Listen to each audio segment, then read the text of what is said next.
Hello, my fellow YouTubers, and welcome to Random Thoughts from me, O. Ted Bear. Now, the headline read, Phoenix. A accidental shooting death of a fire range instructor by a 9-year-old girl with an Uzi has set off a powerful debate over youngsters and guns, with many wondering what sort of parent lets a child handle a submachine gun. That is actually an excellent question. Now, there are two competing schools of thought when it comes to children and the dangers of the world: isolation and preparation. Putting up unbreakable walls around your children versus teaching your child about the dangers and what's out there. Now, on the side of isolation, I could, make an argument using that, how to say this politely. That guy in North Texas who got his son out of jail for killing four pedestrians while driving drunk, blaming it all on his son's affluenza. Basically, short version, the kid had no moral compass because his parents always got him out of trouble because of their money. Excuse me. But given the fact that that doesn't protect the child, that just creates an entitled douchebag, I'm going to head to the kingdom of far, far away and the tale of Sleeping Beauty. Now, I'm not going to go over the entire thing, just, the important bits. Now, at the christening of Princess Aurora, the princess was cursed by Maleficent to prick her finger on a spindle and fall into eternal sleep on her 16th birthday, depending on which version of the story you go with. Now, the good fairies in attendance were able to tweak the curse to give Aurora a way out, but this didn't stop her parents from freaking the hell out. And to be fair, I really can't blame them. If Maleficent came and did that, I'd freak. Well, the kingdom quickly became a spindle-free zone. All spinning of yarn immediately became outsourced. And, that's the whole going too far with the isolation bit. Because when Aurora finally saw a spindle for the first time, she didn't know anything about it. She did not know how to be safe around it. And if somebody had introduced Aurora to a spindle in a controlled environment, and they didn't leave that job up to Maleficent, who didn't like the girl to begin with, maybe she would have known how to deal with it safely, and the kingdom wouldn't have had to lose 100 years to get its happily ever after.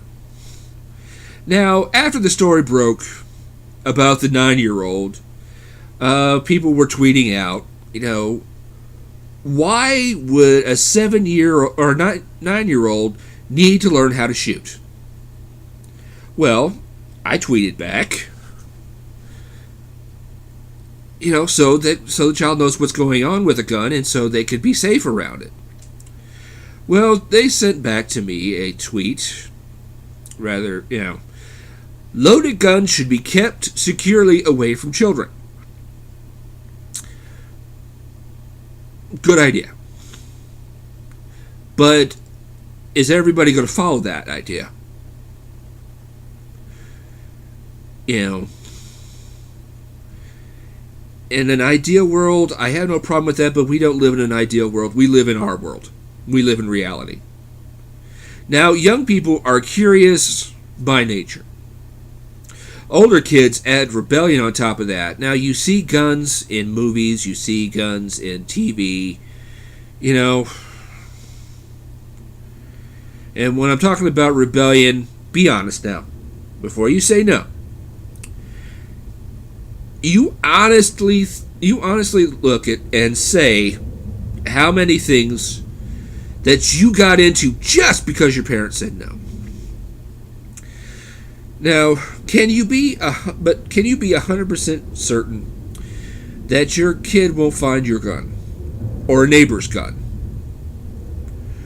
or some found on the street?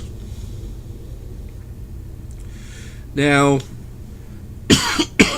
excuse me. Now,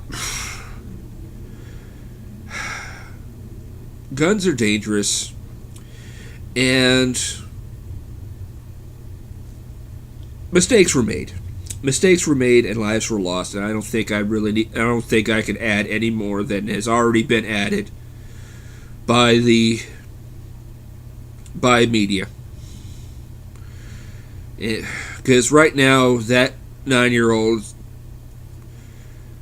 is going to have emotional scars that I can't even guess at.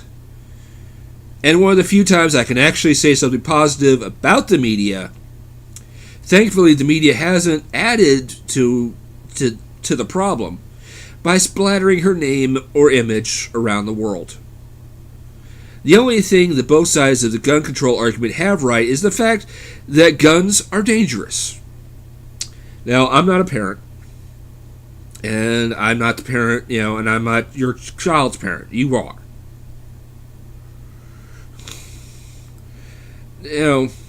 Before you make your decisions, let me leave you with one last question. When that moment comes, you want to be there to protect your kids at all times. But there's going to come a moment when your child is going to find something dangerous, whether it be a gun or anything. Now, whose words do you want running through their head at that moment? Yours? Or the best guess they can get from the media, their friends, and or the internet? It's your choice. Personally, I would choose my words. And this is actually where I was going to be singing the Crosby, Stills, Nash and Young song, Teach Your Children. But it's a 4-part harmony, and I'm good, but my voice won't do 4-part harmony. Sorry. But it's not my choice. They're your children. It's your choice. This has been Random Thoughts from me, O. Ted Bear. I hope I made some sense, and as always, I just hope I helped.